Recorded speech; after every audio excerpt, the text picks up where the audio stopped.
Good morning. This is Mellick with information on the wall parts to a stud wall.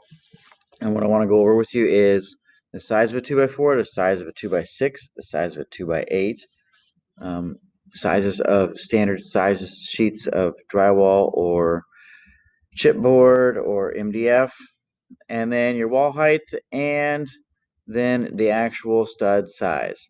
On the board behind me is a drawing of a stud wall with a door and a window.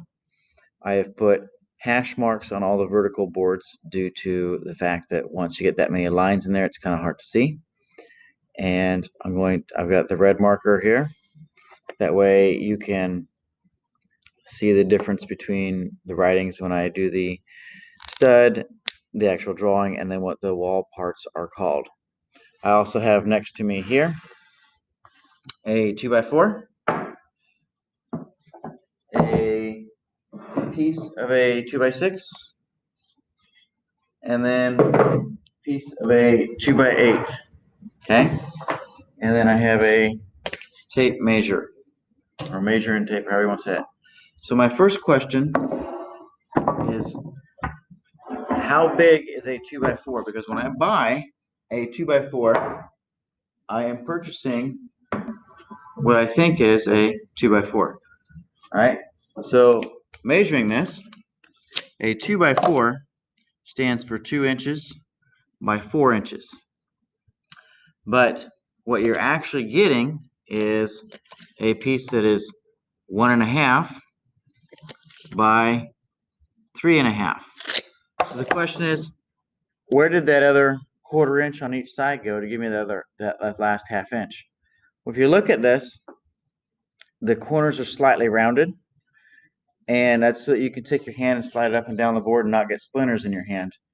So that last 1/2 inch on each side, or 1/2 inch total, 1/4 inch on each side, is they've run it through a milling machine and sanded it and milled it, so that way when you're handling these on the job site, you don't get splinters up and down your hands.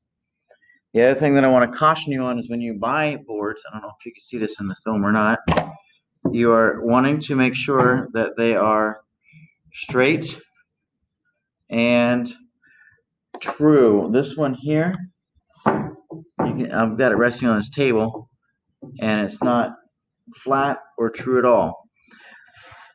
So as you're buying boards from Lumberyard, you want to make sure that you look at them and make sure the correct size is what you're looking for and all that. So there's that one. A 2x6, then take off that 1/2 inch. It's going to be, get this measured here. It's going to be that 1.5, and then it's going to be 5.5 again. Okay, and then same with a 2x8. It's going to be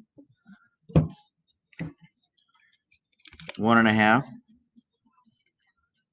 Get it there, and it's going to be, this one's been beat up, but it's going to be about 7.5. Can't get it. Anyway, you guys kind of get the idea.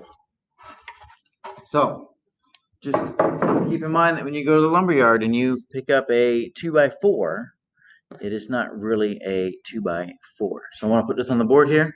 Actual size is 1 by 3.5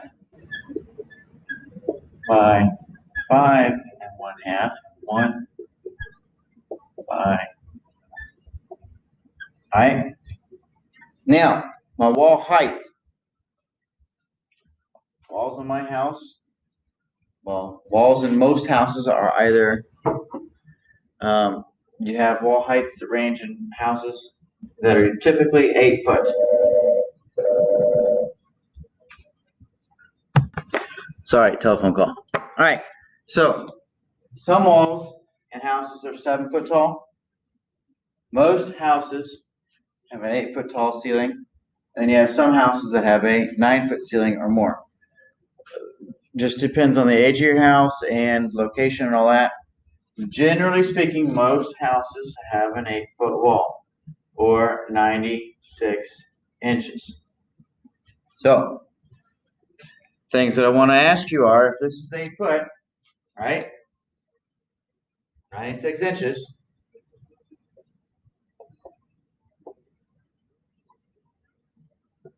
Then how long is this board? But then you have to remember too that it's 8 foot from the bottom to the top. You also have to remember too, though, that in that 8 foot, that's what you can see. The ceiling goes, the board is up above that half-inch piece of sheetrock, and the sheetrock is also a half-inch from the bottom. So my total height from the very bottom of the wall to the very top of the wall is actually 97 inches.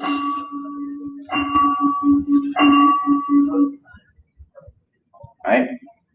Now, if my 2x4s for the wall are sitting on the bottom like this, that's going to be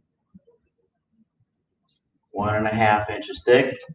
And I have 2 of them up here. It's another 1.5 inches plus the 1.5 equals 3 inches. So take 97 minus 3 and minus 1.5. Okay, or I can make my math a lot easier and make it 4.5. My answer is, just gotta think this out.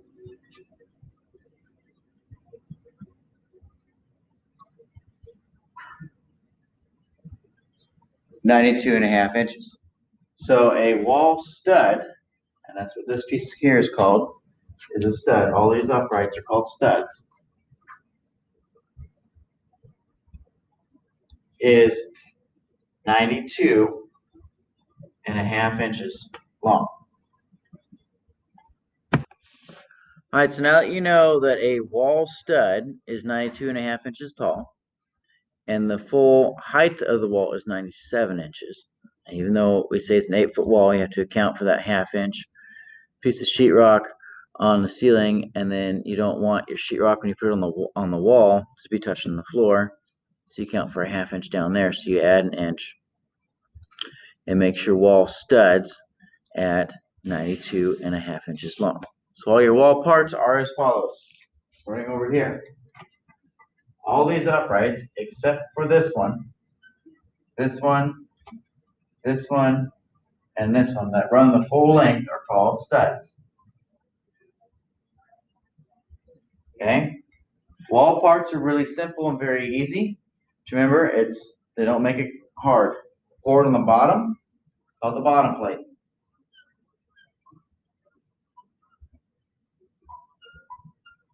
The board on the top plate. And the one above that is the double top plate.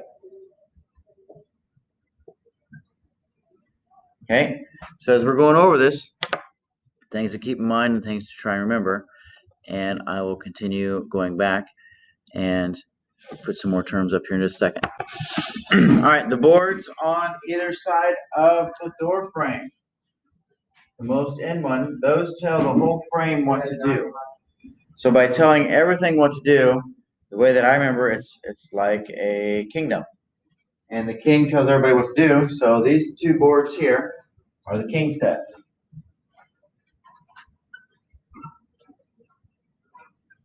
Right? And then beside that, when you put in a door, when you're all finished, you mount trim around the door. And your trim goes on the 3 sides all the way around. So the board that your trim fastens to is called the trimmer.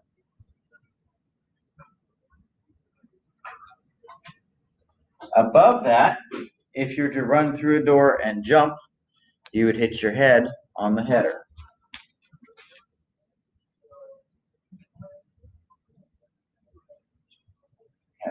Okay? Now, moving on back across again, so we have stud, king stud, because it's next to a door, trimmer.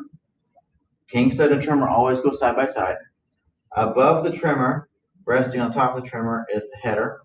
This piece here and these pieces here These are called cripples.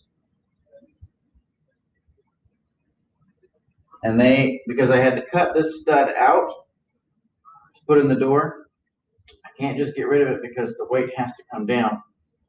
So I have to leave that cripple in there, and then the header helps transfer the weight over and then down. Same with here.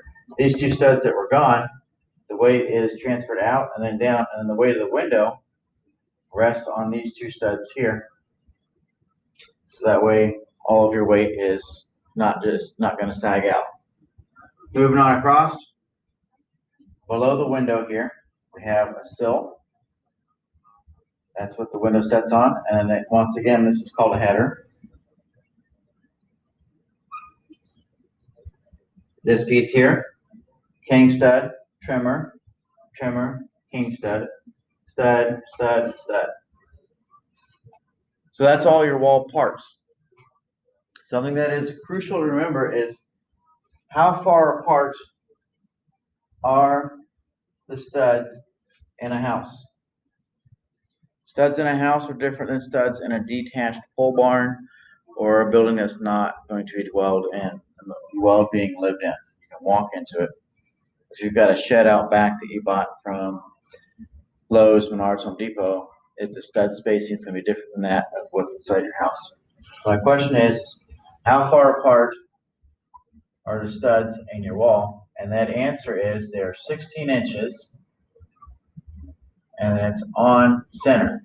So it's from the center of the stud to the center of the stud. Don't get confused from outside to outside or inside to inside.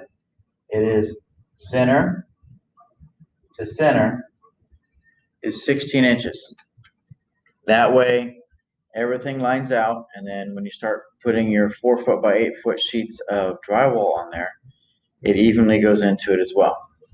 So on this, hopefully today we went over, you can remember the size of 2x4, 2x6, 2x8. We've got the wall height on an 8 foot wall. Inside what you see is 8 foot. The actual height is 97, and your stud height is 92. We went over and we did stud names or wall part names. King stud's at the top, double top plate, header, sill. Cripples are the studs that you cut in half. And then we have studs or everything else that hasn't been cut, and the board on the bottom, it's called the bottom plate. If you have any questions, please send me an email and I will go over that with you in a little more detail. Thank you, and hopefully you found this informative.